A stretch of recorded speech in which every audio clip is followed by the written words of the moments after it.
کیا تم اللہ کی کتاب کے بعض حصے کے اوپر ایمان لاتے ہو وَتَكْفُرُونَ بِبَعْضٍ، اور اللہ کی کتاب کے بعض حصے کو اپنی مرضی کے ساتھ چھوڑ دیتے ہو؟ اگر تم ایسا ہی کرتے ہو کہ قرآن کے بعض حصے پر ایمان لاتے ہو اور بعض حصے کو چھوڑ دیتے ہو، فَمَا جَزَاءُ مَن يَفْعَلُ ذَلِكَ، پھر اس کی جزا کیا ہو سکتی ہے جو اس طرح کرے؟ ہر قسم کی تعریفات تسبیحات اللہ حکم الحاکمین کے لیے، اور درود و سلام پیارے پیغمبر ساقی کوثر شافی محشر سید الاولین والآخرین امام الانبیاء حضرت محمد رسول اللہ صلی اللہ علیہ وآلہ وسلم کی ذات اقدس پر، کہ جن کو اللہ رب العزت نے ہمارے لیے ہادی رہبر اور رہنما بنا کر بھیجا ہے۔ یا ایھا الذین آمنوا، اے وہ لوگو جو ایمان لائے ہو، ادخلوا فی السلم کافہ، جو اللہ کا پسندیدہ دین ہے، دین اسلام ہے، اس کے اندر پورے کے پورے داخل ہو جاؤ۔ وَلَا تَتَّبِعُوا خُطُوَاتِ الشَّيْطَانِ، اور شیطان کے رستوں کے اوپر نہ چلو۔ اِنَّهُ لَكُمْ عَدُوٌّ مُبِينٌ، یقیناً وہ تمہارا کھلم کھلا دشمن ہے۔ اَفَتُؤْمِنُونَ بِبَعْضِ الْكِتَابِ، کیا تم اللہ کی کتاب کے بعض حصے کے اوپر ایمان لاتے ہو وَتَكْفُرُونَ بِبَعْضٍ، اور اللہ کی کتاب کے بعض حصے کو اپنی مرضی کے ساتھ چھوڑ دیتے ہو؟ اگر تم ایسا ہی کرتے ہو کہ قرآن کے بعض حصے پر ایمان لاتے ہو اور بعض حصے کو چھوڑ دیتے ہو، فَمَا جَزَاءُ مَن يَفْعَلُ ذَلِكَ، پھر اس کی جزا کیا ہو سکتی ہے جو اس طرح کرے؟ إِلَّا خِزْيٌ فِي الْحَيَاةِ الدُّنْيَا، صرف یہی جزا ہے کہ میں دنیا کی زندگی میں بھی اس کو رسوا کر دوں گا۔ وَيَوْمَ الْقِيَامَةِ، اور جب قیامت کا دن ہوگا، يُرَدُّونَ إِلَىٰ أَشَدِّ الْعَذَابِ، سخت ترین عذاب کے اندر اس انسان کو میں داخل کر دوں گا۔ وَمَا اللَّهُ بِغَافِلٍ عَمَّا تَعْمَلُونَ، جو تم عمل کرتے ہو تمہارا کیا خیال ہے کہ اللہ اس سے بے خبر ہے؟ وَمَا اللَّهُ بِغَافِلٍ عَمَّا تَعْمَلُونَ، جو تم عمل کرتے ہو اللہ اس سے پوری طرح باخبر ہے۔ عزیز بھائیو، انسان ہدایت کے رستے سے، صراط مستقیم سے بہت زیادہ دور صرف ایک بات کی وجہ سے چلا جاتا ہے۔ جو دین اسلام ہے، جو سچا رستہ ہے، جو کامیابی کا رستہ ہے، جو اللہ کی جنت میں لے کر جانے والا رستہ ہے، جس رستے کے اوپر چلنے سے سارے غم دور ہو جاتے ہیں، انسان صرف ایک وجہ سے اس رستے کو چھوڑ دیتا ہے، اس رستے سے دور ہو جاتا ہے، اور وہی اس کا دور ہونا اس کی ہلاکت کا سبب بن جاتا ہے۔ وہ وجہ کیا ہے؟ صرف ایک وجہ ہے کہ اگر میں نے دین کا یہ عمل کیا، یہ کام کیا، اس طرح کیا تو لوگ کیا کہیں گے؟ لوگ کیا کہیں گے؟ صرف ایک جملہ ہے، آدھا جو اسلام ہے ہم اس کو سمجھنے سے، اس پر عمل کرنے سے صرف ایک جملے کی وجہ سے قاصر آ چکے۔ نبی مکرم صلی اللہ علیہ وآلہ وسلم لوگوں سے جب اسلام کی بیعت لیتے تھے، آپ کے پاس لوگ آتے، آپ ان سے بیعت لینے کے لیے شرائط رکھا کرتے تھے۔ فرمایا سب سے پہلی جو اسلام کو قبول کرنے کی شرط ہے وہ یہ ہے کہ تم اللہ کے معاملے میں کسی ملامت کرنے والے کی ملامت سے ڈرا نہیں کرو گے۔ اللہ رب العالمین کے معاملے میں کسی ملامت کرنے والے کی ملامت کی پرواہ نہیں کیا کرو گے۔ اگر یہ شرط تمہیں منظور ہے تب میں تمہاری بیعت لیتا ہوں۔ عزیز بھائیو، یہی وہ ایک بات ہے قرآن مجید میں اللہ تعالیٰ نے فرمایا وَإِنَّ فَرِيقًا، کہ ایک گروہ نے حق کو سمجھنے سے انکار کر دیا، اس کی وجہ کیا تھی؟ وہ گروہ یہودیوں کا تھا، اور وجہ صرف یہی تھی کہ جو آخری پیغمبر ہیں وہ سیدنا اسماعیل علیہ السلام کی لڑی سے کیوں آئے؟ صرف ایک بات کی وجہ سے انہوں نے کہا کہ اگر ہم ان پر ایمان لے کر آئے تو ہمارے قبیلے کے لوگ کیا کہیں گے؟ اللہ تعالیٰ قرآن مجید میں فرماتے ہیں یعرفونہم کما یعرفون ابناءہم، ایک شخص مجمع کے اندر بیٹھا ہو، اس کو پتہ چل جاتا ہے کہ یہ میرا بچہ ہے، اپنے بچے کو دیکھتے سار فوری انسان پہچان جاتا ہے۔ فرمایا جو یہودی لوگ تھے اللہ کے رسول علیہ السلام کو اس طرح سے پہچانتے تھے جیسے اپنے بچوں کو پہچانتے ہیں۔ اپنے بچے کو پہچاننے میں انسان غلط فہمی کا شکار نہیں ہوتا، ایسے وہ اللہ کے رسول علیہ السلام کو پہچاننے میں غلط فہمی کا شکار نہیں ہوتے تھے۔ وجہ صرف ایک تھی کہ ہم اگر ان پر ایمان لے کر آئیں گے تو لوگ کیا کہیں گے؟ اللہ کے رسول صلی اللہ علیہ وآلہ وسلم اپنے صحابی ابو ذر غفاری رضی اللہ تعالیٰ عنہ کو سمجھا رہے ہیں۔ فرمایا اے ابو ذر، اسلام کے بارے میں کسی ملامت کرنے والے کی ملامت کی پرواہ تمہیں کرنی نہیں ہے۔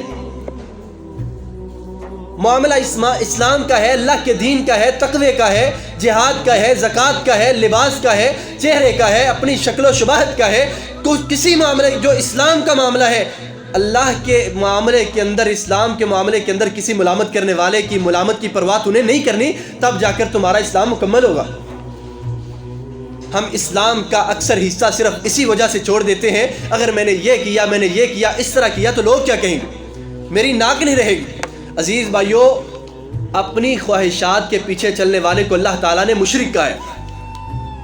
قرآن مجید میں اللہ تعالیٰ کیا فرماتے ہیں؟ کیا آپ نے اس شخص کی طرف دیکھا نہیں ہے جس نے اپنی خواہش کو اپنا الہ بنایا ہوا ہے، جیسے دل میں آیا ویسے کر لیا؟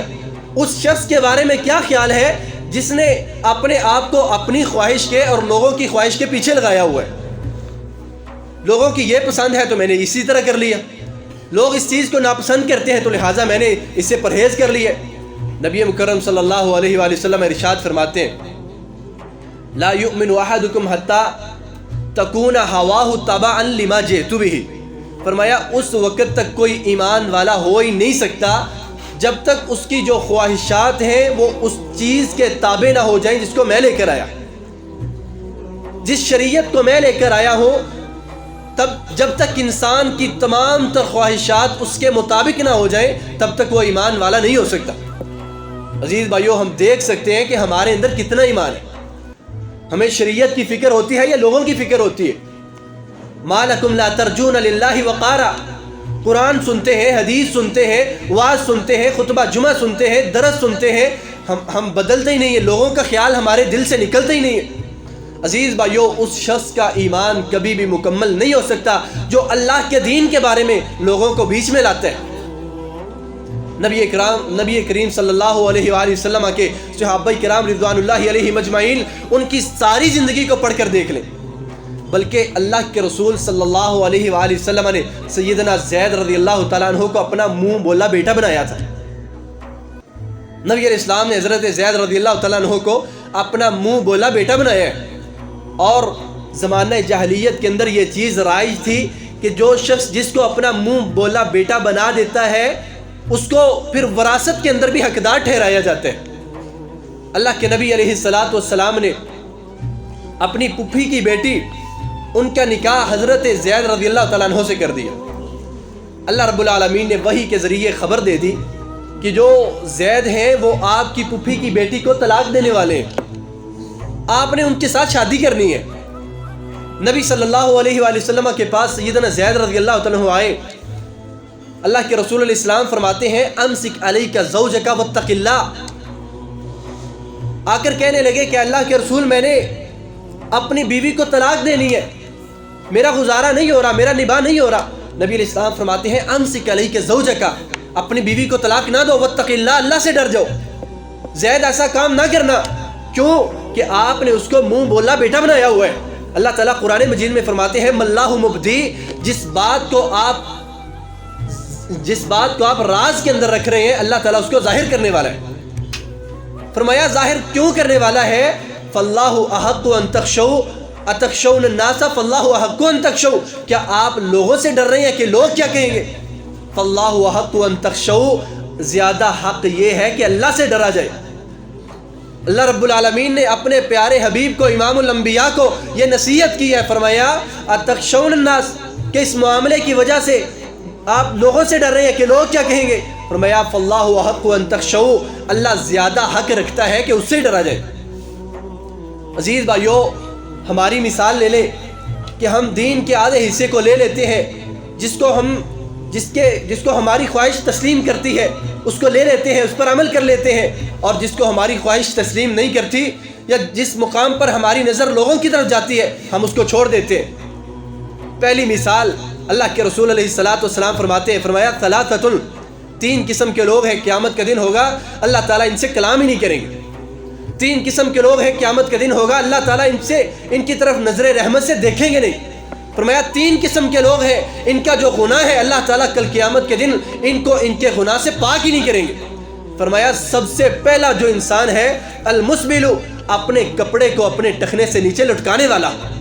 آج کون ہے جو اپنے کپڑے کو اپنے ٹخنے سے نیچے نہیں لٹکاتا؟ وجہ کیا ہے؟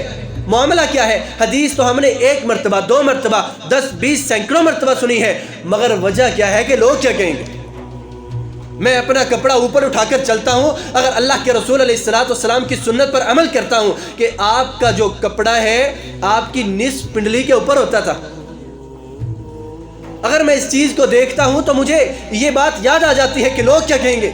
عزیز بھائیو، یہ دین اسلام ہے۔ اللہ تعالیٰ قرآن مجید کے اندر کیا فرماتے ہیں؟ افتؤمنون ببعض الکتاب وتکفرون ببعض، کہ قرآن کے بعض حصے پر عمل کرتے ہو بعض کو چھوڑ دیتے ہو۔ فرمایا یہ تو یہودیوں کا کام تھا، یہ تو عیسائیوں کا کام تھا کہ قرآن کے بعض حصے کو لے لیتے تھے بعض کو چھوڑ دیتے تھے، آپ نے ایسے نہیں کرنا۔ افتؤمنون ببعض الکتاب وتکفرون ببعض، قرآن کے بعض کو لے کر عمل کر لیا بعض کو چھوڑ دیا۔ فرمایا فما جزاء من یفعل ذلک منکم الا خزی فی الحیاۃ الدنیا، جو قرآن کے بعض پر عمل کرے بعض کو چھوڑ دے اس کی جزا کیا ہے؟ فرمایا میں دنیا کے اندر اس کو ذلیل کر دوں گا۔ دنیا میں ذلیل کرنے کے بعد وَيَوْمَ الْقِيَامَةِ يُرَدُّونَ إِلَىٰ أَشَدِّ الْعَذَابِ، قیامت کا دن ہوگا اللہ تعالیٰ سخت ترین عذاب کے اندر مبتلا کر دیں گے۔ نبی صلی اللہ علیہ وآلہ وسلم فرماتے ہیں، صحیح بخاری کی حدیث سے، فرمایا ایک شخص جا رہا تھا، اس نے اپنا کپڑا اپنے ٹخنے سے نیچے لٹکایا ہوا تھا۔ حدیث صحیح بخاری کی ہے جس کے اندر شک کی گنجائش ہی نہیں ہے۔ فرمایا اس نے اپنا کپڑا اپنے ٹخنے سے نیچے لٹکایا ہوا تھا، اللہ کو اس پر اتنا غصہ آیا کہ اللہ نے زمین کو پھاڑ کر اس کو اس کے اندر دنسا دیا۔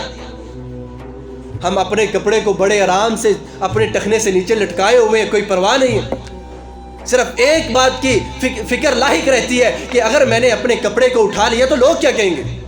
یہ دیندار ہے، یہ مولوی ہے، یہ صوفی ہے، یہ کس طرح کا عمل کر رہا ہے؟ عزیز بھائیو، اللہ کے رسول علیہ الصلاۃ والسلام نے صحابہ کرام سے کہا ایاکم واسبال الازار، اے میرے صحابہ اپنے کپڑے کو اپنے ٹخنے سے نیچے نہ آنے دینا، فانھا من المخیلہ، کیونکہ کپڑے کا ٹخنے سے نیچے آنا یہ تکبر کی علامت ہے۔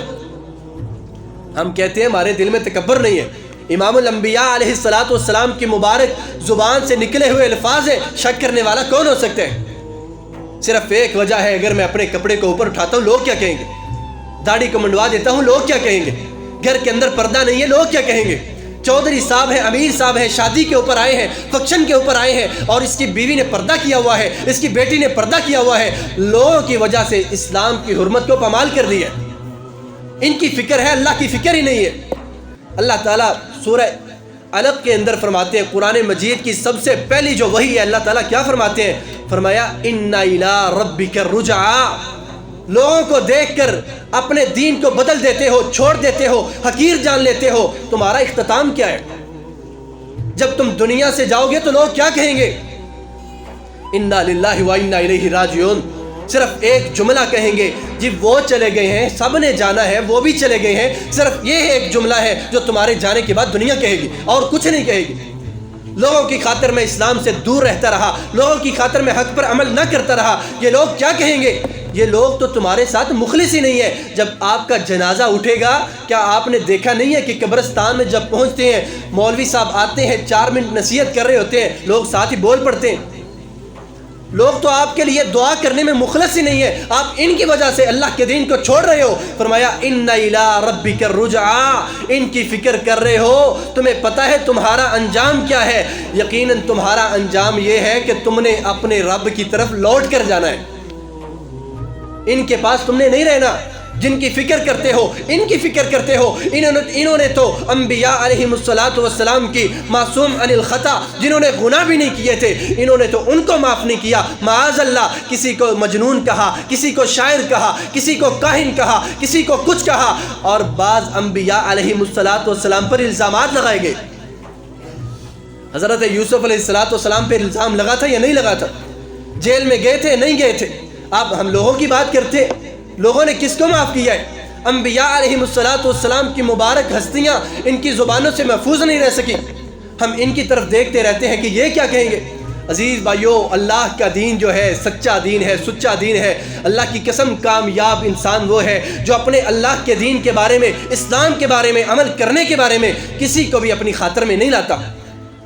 جب شادی ہوتی ہے، یہ مسلمان ہے، بینڈ بھی ہے، طبلے بھی ہے، مراسی بھی ہے، باجے بھی ہیں، سارا کچھ ہے، یہ کیوں کر رہے ہو کہ لوگ کیا کہیں گے؟ اگر میں نے یہ نہ کیا تو لوگ کیا کہیں گے؟ شریعت کی حدوں کو پامال کیا جاتا ہے، لوگ کیا کہیں گے؟ فرمایا ما لکم لا ترجون للہ وقارا، ان کی فکر ہے اللہ کے بارے میں وقار کا کوئی خیال نہیں ہے۔ وہ صحابہ کرام رضوان اللہ علیہم اجمعین تھے، اللہ کی قسم، جن کو فکر رہتی تھی کہ میرا اللہ کیا کہے گا۔ حضرت ثعلبہ رضی اللہ تعالیٰ عنہ کو نبی علیہ السلام بھیجتے ہیں، ثعلبہ جاؤ فلاں کام کی غرض سے۔ حضرت ثعلبہ جاتے ہیں کہ مجھے اللہ کے رسول علیہ السلام نے بھیجا ہے۔ رستے کے اندر ایک جگہ پر نظر پڑی کہ ایک عورت نہا رہی ہے اپنے گھر کے اندر، اس کے ہوا کی وجہ سے گھر کا دروازہ کھلا، پردے کے اندر نہا رہی تھی، پردہ اٹھا، نظر پڑ گئی۔ حضرت ثعلبہ رضی اللہ تعالیٰ عنہ نے رونا شروع کر دیا۔ ایک پہاڑی کی طرف گئے، اس چوٹی کے اوپر جا کر پناہ حاصل کی، صبح اور شام دن رات وہیں پر بسر کرنی شروع کر دی ہے اور روتے جا رہے ہیں۔ چند دن گزرے، اللہ کے نبی علیہ السلام نے 2 صحابہ کو بھیجا، کہا جاؤ اس کی خبر لو، ثعلبہ ابھی تک واپس نہیں لوٹا۔ 2 صحابی حضرت ثعلبہ رضی اللہ تعالیٰ عنہ کی تلاش میں نکلتے ہیں۔ ایک پہاڑی سے گزر ہوا، ان لوگوں سے پوچھا کیا آپ نے ثعلبہ کو دیکھا ہے؟ انہوں نے کہا کون ثعلبہ؟ کہا رنگت اس طرح کی ہے، قد اس طرح کا ہے۔ کہا ہمیں اس طرح کے کسی انسان کا پتہ نہیں ہے، مگر ایک بات ہے کہ اس پہاڑی کی چوٹی پر ایک شخص رہتا ہے، عصر کے وقت ہمارے پاس آتا ہے، دودھ ہم اس کو دے دیتے ہیں، پینے کے بعد پھر چلا جاتا ہے۔ دونوں صحابی آگے بڑھے، پہاڑ کی چوٹی پر دیکھا کہ ایک شخص لیٹا ہوا ہے۔ وہ دیکھتے سار ان کو جب اس نے دیکھا، ان کی طرف دوڑ پڑا۔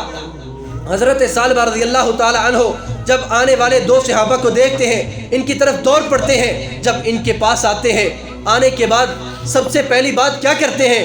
کہتے ہیں کیا اللہ نے میرے بارے میں قرآن تو نہیں نازل کر دیا؟ غلطی مجھ سے ہوئی تھی، گناہ مجھ سے ہوا تھا۔ اللہ کی قسم دیکھیں ان کی فکر کیا ہے کہ مجھ سے غلطی ہوئی ہے، کہیں اللہ نے میرے بارے میں قرآن تو نہیں نازل کر دیا۔ اور ہمیں فکر ہوتی ہے کہ لوگ کیا کہیں گے۔ کامیاب لوگ وہ تھے جن کو یہ فکر تھی کہ میرا اللہ کیا کہے گا۔ حضرت عبداللہ ابن مسعود رضی اللہ تعالی عنہ شام کے شاہی گھر کے اندر کھانا کھا رہے ہیں، کھانا کھاتے ہوئے ایک لقمہ ہاتھ سے نیچے گر گیا، نیچے جھکے اس کو پکڑنے کے لیے ساتھ والے ساتھی نے بازو سے پکڑ لیا۔ کہا عبداللہ یہ کیا کام کرنے لگے ہو؟ تمہیں پتہ نہیں ہے کس گھر میں کھانا کھا رہے ہو؟ یہاں پر کون سے لوگ ہیں؟ کہا اترک سنت حبیبی بہؤلاء الحمقاء، کیا میں اللہ کے رسول علیہ السلام کی مبارک سنت کو ان احمقوں کی وجہ سے چھوڑ دوں گا؟ کھانے کا ایک لقمہ نیچے گرا ہے، عبداللہ ابن مسعود اس کو پکڑنے کے لیے نیچے جھکے ہیں، اٹھایا ہے، اس کو صاف کر کے کھانے لگے ہیں، اور لوگوں نے منع کر دیا۔ عبداللہ یہ کیا کام کرنے لگے ہو؟ کہا میں اللہ کے رسول علیہ السلام کے طریقے کو ان کی وجہ سے چھوڑ دوں گا۔ نبی صلی اللہ علیہ وآلہ وسلم کا ایک صحابی خسرو پرویز کے دربار کے اندر ہے، وہاں پر کھانا کھا رہا ہے، کھانے کا ایک لقمہ نیچے گر جاتا ہے، وہ صحابی اس لقمے کو پکڑ کر کھانے لگے، منہ کے قریب کیا، ساتھ والے نے بازو پکڑ دیا۔ کہا ایسے نہ کرنا، جو بادشاہ ہے خسرو پرویز ہے وہ ناراض ہو جائے گا۔ یہاں ایسے نہیں کرتے. کہا میرے رسول علیہ الصلوۃ والسلام کا طریقہ ہے. اللہ کے نبی علیہ الصلوۃ والسلام نے فرمایا ہے کہ اگر کھانا کھاتے ہوئے ایک لقمہ کوئی لقمہ زمین پر گرا ہے اس کو پکڑ لو, اس کو صاف کر لو, صاف کرنے کے بعد اس کو کھا لو. کہا مجھے اللہ کے رسول علیہ السلام کے طریقے کی فکر ہے, مجھے خسرو پرویز کی کوئی فکر نہیں ہے. ہمیں لوگوں کی فکر مار دینے لگی ہے, دین پر عمل نہیں کرتے, لوگ کیا کہیں گے. عزیز بھائیو, نبی صلی اللہ علیہ وآلہ وسلم کے صحابہ کرام, اللہ کی قسم اللہ رب العالمین نے اسی وجہ سے ان کا دفاع کرتے ہوئے کہا تھا وَإِذَا قِيلَ لَهُمْ آمِنُوا كَمَا آمَنَ النَّاسُ قَالُوا أَنُؤْمِنُ كَمَا آمَنَ السُّفَهَاءُ. منافق لوگوں نے کہا تھا کہ یہ لوگ ایمان والے نہیں ہیں, یہ بے وقوف ہیں. اللہ تعالیٰ نے ان کا دفاع کرتے ہوئے کہا تھا جن کو تم بے وقوف کہتے ہو حقیقت کے اندر یہی ایمان والے ہیں جو لوگوں کی پرواہ نہیں کرتے. حضرت عمر فاروق رضی اللہ تعالیٰ عنہ غلبہ اللہ تعالیٰ کن لوگوں کو دیا کرتے ہیں؟ جو اسلام پر عمل کرتے ہیں, لوگوں کی پرواہ نہیں کیا کرتے. حضرت عمر فاروق رضی اللہ تعالیٰ عنہ مدینہ سے نکلے ہیں بیت المقدس کو فتح کرنے کے لیے. مدینہ سے نکلے ہیں, ساتھ ایک سواری ہے اور ایک غلام. ایک غلام ہے اور ایک سواری ہے. غلام کا نام اسلم ہے. اپنے ساتھ لیا ہوا ہے.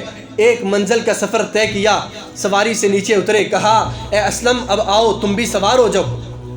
اسلم کہنے لگا امیر المومنین میں غلام, مجھے چلنے دیجئے, میں آپ کا غلام ہوں.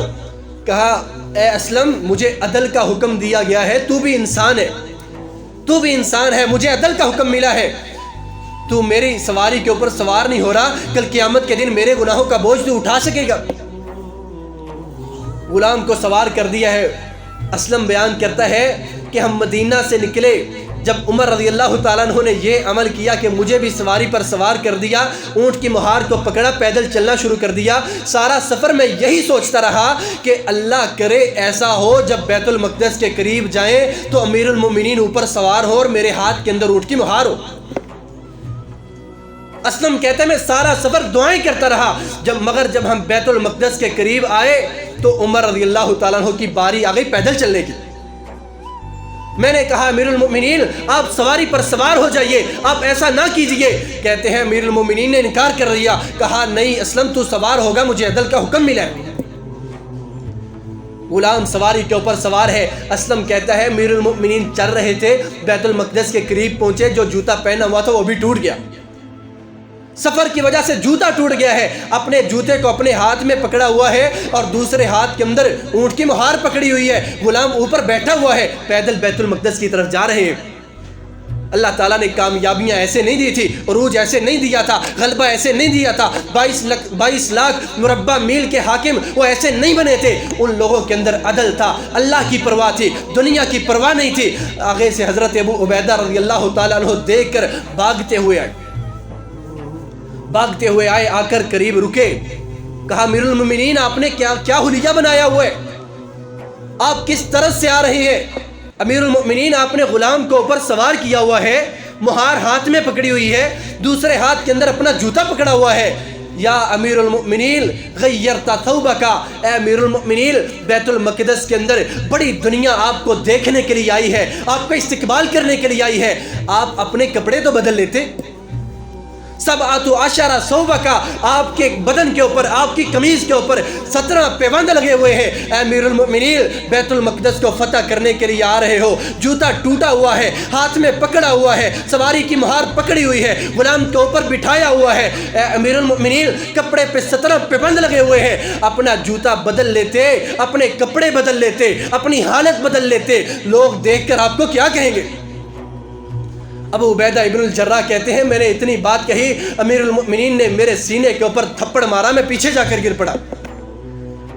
کہا ابو عبیدہ تو کون سی بات کر رہا تھا, تو کون سی بات کر رہا ہے؟ اللہ کی قسم اگر تجھ کو نبی مکرم صلی اللہ علیہ وآلہ وسلم نے اس امت کا امین نہ کہا ہوتا لجعلتک نکالا لامت محمد صلی اللہ علیہ وسلم, اگر تجھ کو امام الانبیاء نے اس امت کا امین نہ کہا ہوتا میں تجھ کو ایسی سزا دیتا کہ امت محمد کے لیے عبرت بنا دیتا, ایسی سزا دیتا کہ آنے والی دنیا کے لیے عبرت کا نشان بن جاتا. مگر پیارے پیغمبر علیہ الصلوۃ والسلام نے تجھ کو امیر الامت کہا ہے. حضرت ابو عبیدہ کہتے ہیں امیر المؤمنین کہنے لگے اے ابو عبیدہ تجھے یاد نہیں ہے انا قوم اذل، اللہ کی قسم ہم ذلیل ترین قوم تھے، اللہ تعالیٰ نے ہمیں عزت دی ہے، اذلانا بالاسلام، اللہ نے ہمیں اسلام کی وجہ سے عزت دی ہے، اللہ نے ہمیں مرتبہ اسلام کی وجہ سے دیا ہے، اللہ تعالیٰ نے ہمیں شان اسلام کی وجہ سے دی ہے۔ اتبتغون عندهم العزت، کیا لوگوں کو دیکھ کر، ان کے مالوں کو دیکھ کر، ان کی دولتوں کو دیکھ کر، ان کے عہدوں کو دیکھ کر تم عزت کو تلاش کرتے ہو؟ نہیں، فإن العزت للہ جمیعا، عزت اللہ کے پاس ہے، عزت اللہ کے ہاتھ میں ہے، عزت جسے اللہ چاہے اللہ اس کو عطا کرتا ہے، عزت ان کے ہاتھ کے اندر نہیں ہے۔ یہ باتیں کر رہے ہیں اور چل رہے ہیں۔ حضرت ابو عبیدہ کہتے ہیں جب عمر فاروق رضی اللہ تعالی عنہ بیت المقدس کے قریب آئے تو یہودیوں نے دیکھ کر کیا کہا؟ ہم نے اپنی کتابوں میں دیکھا ہے۔ ابو عبیدہ کہتے ہیں انہوں نے اپنی کتابیں کھولی ہوئی تھی، وہ کہنے لگے ہم نے اپنی کتابوں میں پڑھا ہے کہ ایک خلیفہ آئے گا، خلیفۃ المسلمین آئے گا، سچا خلیفہ ہوگا، اس کی علامت یہ ہوگی جاء ماشیا وغلامہ راکبا، وہ پیدل چل کر آئے گا، اس کا غلام اپنی سواری پر سوار ہوگا، اس کے ہاتھ میں اس کا جوتا ٹوٹا ہوا ہوگا، اس کے کپڑے کے اوپر 17 پیون لگے ہوئیں گے۔ ہم نے اپنی تورات میں اپنی کتابوں میں پڑھا ہے کہ جب ایسے خلیفہ کو آتے ہوئے دیکھو تو اس سے لڑے بغیر بیت المقدس کی چابیاں اس کے حوالے کر دینا۔ اللہ تعالیٰ نے بیت المقدس کو فتح کر دیا۔ ابو عبیدہ رضی اللہ عنہ کہتے ہیں نبی حضرت عمر فاروق رضی اللہ تعالیٰ عنہ کی طرف میں نے دیکھا، بیت المقدس کو فتح کیا ہے، اس کے پاس خیمہ لگا لیا ہے اور ساری رات سجدے میں پڑے، روتے رہے کہ اے اللہ ہم کون سی قوم تھے، اونٹوں کے چرواہے تھے، ہم پر کوئی حکومت کرنے کے لیے ہمیں کوئی تسلیم نہیں کرتا تھا، ہم پر کوئی حکومت نہیں کرتا تھا۔ اے اللہ آج تو نے اسلام کی وجہ سے ہمیں عزت دی ہے، اسلام کی وجہ سے ہمیں مرتبہ دیا ہے، دنیا کے اندر بھی آخرت کے اندر بھی۔ عزیز بھائیو، اگر ہم دنیا اور آخرت کی کامیابی چاہتے ہیں تو ہمیں لوگوں کی فکر جو ہے، لوگوں کی جو پرواہ ہے، اس چیز کو چھوڑ دینا ہوگا اور اللہ رب العالمین کی فکر کرنی ہوگی، پھر اللہ ہماری بھی فکر کریں گے، اللہ تعالی ہمیں نعمتوں سے نوازیں گے، جنتوں سے نوازیں گے۔ وآخر دعوانا الحمد للہ رب العالمین۔